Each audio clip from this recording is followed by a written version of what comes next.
अस्सलाम वालेकुम, मैं हूं बिन्यामिन शौकत और आप किसान न्यूज़ देख रहे हैं। किसान न्यूज़ के प्रोग्राम ग्रेट एग्रीकल्चर डिबेट के साथ आज हमारे साथ साइम रशीद साहब मौजूद हैं।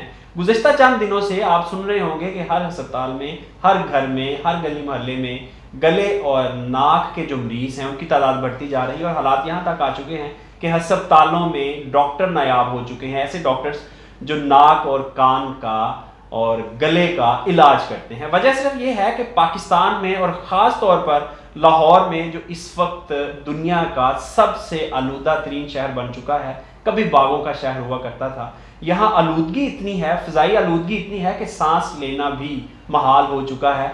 और गले के बाद इसका जो डायरेक्ट बराह रास्त असर आता है वो आपके फेफड़ों के ऊपर आता है और आहिस्ता आहिस्ता यही सूरत हाल अगर रही तो आहिस्ता आहिस्ता फेफड़ों के मरीज़ भी पाकिस्तान में बढ़ते जाएंगे। इसकी वजह क्या है? साइम रशीद साहब ने बड़ी तहकीक की है इसके ऊपर, उनसे जानते हैं कि क्या वजह है, कैसे कंट्रोल किया जा सकता है और किसानों का इसमें क्या रोल है। जी साइम जी बिन्यामिन साहब, स्मोक एक टर्मिनोलॉजी इस्तेमाल होने लग पड़ी है पाकिस्तान में गुज़िश्ता 4-5 सालों से, और अब तो इतनी ज़ुबान ज़द-ए-आम हो गई है कि हर बच्चा, हर बूढ़ा, हर जवान, हर खातून को इसका पता है कि स्मोक की वजह से मसाइल पैदा हो रहे हैं। स्मोक है क्या? स्मोक बेसिकली फ़ज़ा में मौजूद वो आलूदगी है कि ज़रात हैं जिनकी वजह जो फ़ज़ा को कसीफ़ कर देते हैं, और उसकी वजह से एक तो आपका जो सन की लाइट है, जो सूरज की रोशनी है, उसका ज़मीन तक पहुँचना कम हो जाता है। दूसरा ये आपके निज़ाम तनफ़ुस को बहुत मुतासिर करते हैं, आँखों को बहुत मुतासिर करते हैं, और ये शदीद किस्म की गले की बीमारियाँ पैदा कर सकते हैं। अब सवाल ये किया जा रहा है कि पूरे पाकिस्तान में एक ट्रेंड चल पड़ा जी कि इंडिया के किसान ने किसानों की जो चावलों की मढ़ थी उसको आग लगाई, उनके बकाया जात को, फसलों के, उससे जो धुआं निकला, उससे जब बर्निंग हुई वो पंजाब की तरफ, हमारी तरफ आ गई, और उसके बाद हमारे किसानों ने लगाई तो ये हो गया। लेकिन मेरा इसमें बड़ा एक पॉइंट है, जो ज़री फुजला है, ज़री बकाया फसलों के बकाया जात हैं, उनसे इस स्मोक के अंदर जो कंट्रीब्यूशन है वो 10% से ज़्यादा नहीं है। आप इस स्मोक को देखें, लाहौर के आसपास तो ज़री रकबे बचे ही नहीं। लाहौर सारे का सारा अब कंक्रीट का शहर बन गया है। लाहौर के अंदर ज़री रकबा कहाँ से मिला आपको मिलेगा? ज़िला डिस्ट्रिक्ट लाहौर में ज़री रकबा ना होने के बराबर है। अगर है भी तो वो चाराजात पे मुश्तमिल बेशतर एरिया, ठीक है, ताकि फसलों के लिए चाराजात लगाते हैं, सब्जियाँ उगती हैं, उसमें धान शान का काम कम था। तो लेकिन हो क्या रहा है, लाहौर सबसे ज़्यादा आलूदा, इतना आलूदा कि तारीख में इसकी मिसाल नहीं मिटती। एयर क्वालिटी इंडेक्स जो था वो 1000 क्रॉस कर गया, जो कि बहुत ही भयानक था। ये 1500 से क्रॉस कर चुका है। हाँ जी, आपको थोड़ा सा इसमें ऐड 1800 तक गया था वो बेसिकली। अगर इंडिया की बात है तो दिल्ली में जो है वो 200-250 से ज्यादा सर आपको मैं नहीं, दिल्ली में भी बहुत ज़्यादा है, ऐसी बात नहीं। असल में आपको बताता हूँ इशू क्या आ रहा है। मैंने इस पर जो कि लाहौर शहर जो सा इस वक्त पंजाब की बात करेंगे, कराची और लाहौर दो ऐसे शहर हैं पाकिस्तान के जहाँ पर आपकी आबादी बहुत ज़्यादा है। लाहौर भी 2 करोड़ आबादी का शहर है और कराची जो है वो 3-3.25 करोड़ आबादी का शहर है। कराची को जो एज हासिल है, कराची में समुंदर के साथ होने की वजह से हवा लगातार चलती है, नमी वाली हवा है, जो कि हवा फ़ज़ा में मौजूद ज़र्रात को इतना कसीफ नहीं कि शामिल नहीं रहने देती उनको, वो किसी न किसी शक्ल में रात को नमी की सूरत में ज़मीन पे गिर जाते हैं। लाहौर के अंदर क्या मसला हो रहा है जनाब? लाहौर में इस वक्त जो पॉल्यूशन जो इस वक्त आपके फैली हुई है, उसमें जो इजाफा हो रहा है, उसकी मेन वजूहात आपका कूड़ा करकट जलाया जाना, आपके इंडस्ट्रियल यूनिट लगे हुए हैं जो सुंदर में, रायबन रोड पे, आपके शादरा में, बदामी बाग में जो आसपास लगे, इनके अंदर ट्रीटमेंट प्लांट्स का ना होना। आप जाके चेक करें, किसी में कोई ट्रीटमेंट प्लांट नहीं है, प्लांट है तो काम नहीं कर रहा, वो सब भत्ता देते हैं। और इसके बाद हुकूमत कब शोर जाती है? स्मोक आ जाती है। इनको चाहिए था, पिछले साल का इनका एक्सपीरियंस था, ये इस साल मई, अगस्त, जून, जुलाई, अगस्त के एंड तक इस प्रोसेस को मुकम्मल कर लेते, लेकिन अब वो छापे मारते हैं। तो देखिए, हाई कोर्ट तो बाहर पर जज साहब कहते हैं, जज साहब खुद जाके तो नहीं कर सकते ना। तीसरी बात, लाहौर में इस वक्त आपको बताएं स्मोक की मेन रीज़न क्या होती है? कार्बन फ्यूल जो स्मोक में इजाफा करता है। लाहौर में दिन के वक्त आपकी लाखों, मिलियंस के हिसाब से गाड़ियाँ मूव कर रही हैं। अब आपको पता है कि आपका ये महीना अक्टूबर का महीना, नवंबर का महीना स्मोक का महीना है, इसी तरह फिर आपका फरवरी का महीना भी स्मोक का महीना बन जाता है। इन महीनों में आप इसकी जोनिंग कर दें, ऑड और इवन नंबर कर दें, लोगों को एक इससे बचत होगी ईंधन की। आधी गाड़ी आपकी रोड पर आएगी, आधी गाड़ी नहीं जाएगी। चिंकी रिक्शे जो उनसे आपके इस वक्त हैं, उनको ख़त्म करके उन्हीं चिंकी वालों को इंटरेस्ट फ्री आप EV दे दें, इलेक्ट्रॉनिक रिक्शे दे दें, जो पेट्रोल 2 स्ट्रोक इंजन में जलाते हैं, जिसके डायरेक्ट उसके अंदर मोबाइल जलता है, और वो तो खैर खत्म हो गया, चले रिक्शे में 4 स्ट्रोक भी आ गया, जो भी चल रहा है इंजन, वो मोबाइल आपका इंजन आपका सारे का सारा आपका फ़ज़ा में आ रहा है। तीसरी बात, लाहौर शहर में 10,000 बारबेक्यू पॉइंट है, जो कि शाम नहीं, सुबह 5 बजे से शाम को शुरू हो जाता है और रात 3 बजे तक धड़ाधड़ वो कोयला जलाते हैं, लकड़ी जलाते हैं, और लोग उसमें धड़ाधड़ करोड़ों रुपए नहीं अरब रुपए का खाना रोज़ रात को खाया जाता होगा, कम से कम 1 अरब का खाना इन बारबेक्यू पॉइंट्स पे। और ये सारे किचन आउटडोर हैं, तमाम बारबेक्यू पॉइंट आउटडोर हैं जनाब। इनके ऊपर किचन के ऊपर आप बैन लगा दें कि सवाए जिसने प्रॉपर किचन नहीं होगा, उसके अंदर उसका जो सा वो एग्जॉस्ट सिस्टम नहीं होगा, उसके अंदर जो उसकी जो धुआं है उसको कवर करने के लिए ट्रेस नहीं लगी होंगी, उसका पूरा वैक्यूम सिस्टम नहीं लगा होगा, उसको अलाउ ना करें और आउटडोर बारबेक्यू बंद कर दिया जाए। मैं आपको एग्जाम्पल देता हूँ जनाब कि माहौलियात की, मैं बाबला टाउन का रहायशी लाहौर का, मैं यहाँ पे बाबला टाउन में पिछले एक हफ्ते में 25 अक्टूबर से लेकर 1 नवंबर तक 6 दिनों में मैंने 6 इंसिडेंट रिकॉर्ड किए, वीडियो रिकॉर्डिंग की, जहाँ पे इन्होंने जो कॉलोनी के जो बरसात के मौसम में वीड्स उग जाती हैं खाली प्लाटों में, उनको इन्होंने पैराकॉट का या ग्लाइफोसेट का स्प्रे करके इसको ड्राई कर दिया।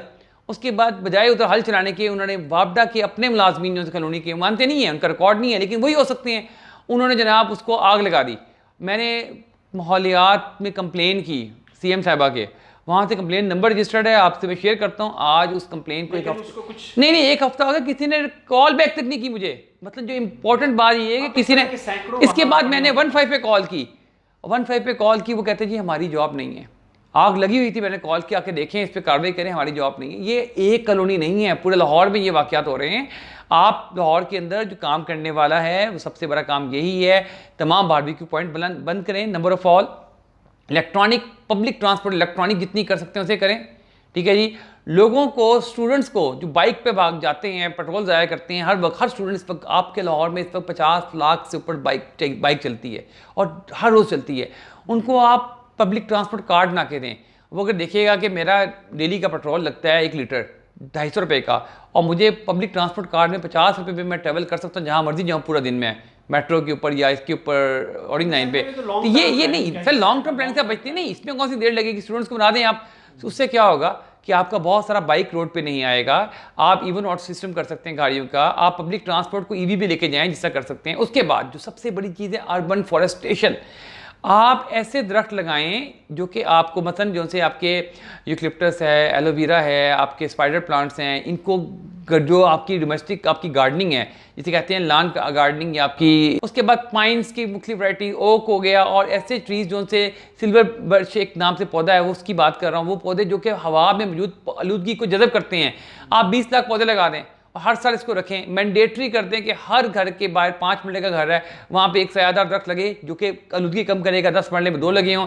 इससे क्या होगा, आप चंद सालों में आप इससे आउट हो जाएंगे। साहब किचन गार्डनिंग या रूफटॉप गार्डनिंग को भी तो मैंडेटरी किया जा सकता है, बहुत सारे ममालिक के लिए मैंडेटरी है। वो ग्रीन हाउस इम्पैक्ट लेके आएगी, लेकिन वो आपकी इस जो आलूदगी का सफाया नहीं करेगी, क्योंकि किचन गार्डनिंग में जो पौधे होते हैं वो कार्बन डाइऑक्साइड को इस्तेमाल करेंगे। कार्बन डाइऑक्साइड नहीं, इस वक्त हवा में जो मौलिक सस्पेंड जो ज़रात है स्मोक का बायस वो बनते हैं।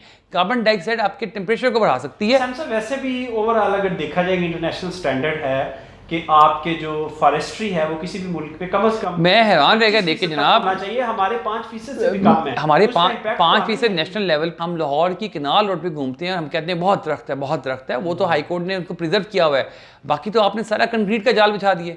कंक्रीट की वजह से ये बताएं कि जो किसान है वो बड़ा अहम रोल प्ले कर सकते हैं, इवन फॉरेस्ट्री जो लाहौर के इर्द गिर्द मिसाल के तौर पे कसूर में लग जाए, शेखपुरा में लग जाए, और बाकी चुनिया वगैरह में, ये जो लाहौर की सराउंडिंग है वहाँ भी अगर दरख्त लग जाएं लार्ज स्केल पे तो, और वो किसान ही लगा सकते हैं, तो आपको नहीं लगता उससे भी इम्पैक्ट आएगा? सर 2 बड़े फैसले ये कर सकते हैं। एक तो ये कि रेलवे लाइन जो उनसी आपकी हैं उनके दोनों तरफ 100 फीट जगह एतराफ़ में जगह हुकूमत की मलकियत है, उसमें अर्बन फॉरेस्टेशन करें, ठीक है ना। उसके साथ टिम्बर लगाएं, वो टिम्बर लगाएं जो हमें कम पानी का इस्तेमाल करे और हमारी उसकी इमारती लकड़ी हम इस्तेमाल कर सकें। उसका तरीक़ाकार रखें कि जो पौधा 10 साल का होगा हम वो काटेंगे, उसके बगैर दूसरा पौधा लग चुका होगा, ताकि एक सिलसिला बन जाएगा। इसी तरह आपकी मोटरवेज़ हैं, हाईवेज़ हैं, उनके किनारों पे किया जाए।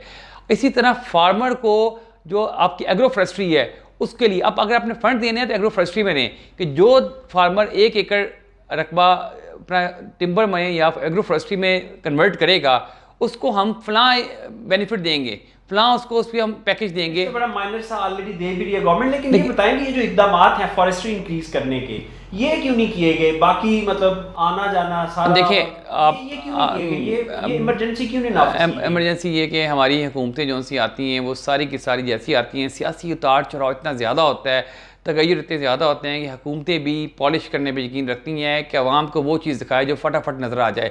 दरख्त लगाएंगे, दरख्त 10 साल बाद जवान होगा, उनको यकीन ही नहीं है कि 10 साल बाद कोई इनको अप्रिशिएट करेगा। 10 साल तो बहुत दूर की बात है, कोई साल बाद इनको अप्रिशिएट करेगा।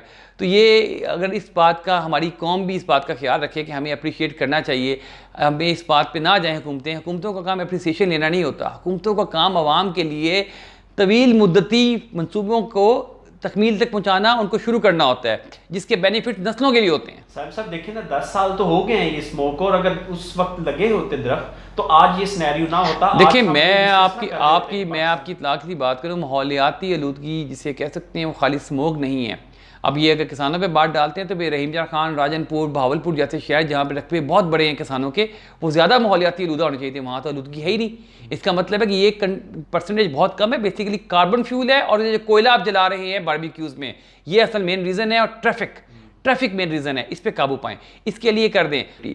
मैं फिर इसमें रिक्वेस्ट करूँगा कि अर्बन फॉरेस्ट्री को इंक्रीज़ करें, इलेक्ट्रॉनिक व्हीकल्स को इंक्रीज़ करें, और सबसे बढ़ के बात, आप जो इलेक्ट्रिक बाइक्स हैं स्टूडेंट्स के लिए, उनको रिप्लेसमेंट दे दें। इस वक्त भाई अपनी बाइक लेके आओ, हम आपको बाइक ईवी से रिप्लेस करते हैं, और पूरे लाहौर में जगह जगह पे फ्री ऑफ चार्ज आप सोलर बेस्ड जो से हैं वो बाइक चार्जर लगा दें। लोग जाएं, स्टूडेंट्स अपने बाइक को चार्ज करें। मैंडेटरी कर दें यूनिवर्सिटीज़ कॉलेजेस के अंदर कि आपके पास इलेक्ट्रॉनिक बाइक को चार्ज करने का आपका उधर बूथ लगा होगा, जहाँ पे आप स्टूडेंट आधे घंटे अपनी बाइक चार्ज कर लेगा, उसके बाद चलाता फिरेगा, ताकि फ्री ऑफ कॉस्ट हो जाएगा ये काम। जी साहब, लॉन्ग टर्म प्लानिंग है, और ऐसी प्लानिंग है जिसके लिए फुल फ्लैज तवज्जो चाहिए हुकूमत की, और शायद अभी वो मैसर ना हो। ये था आज का प्रोग्राम, इजाज़त दीजिए, अल्लाह हाफ़िज़।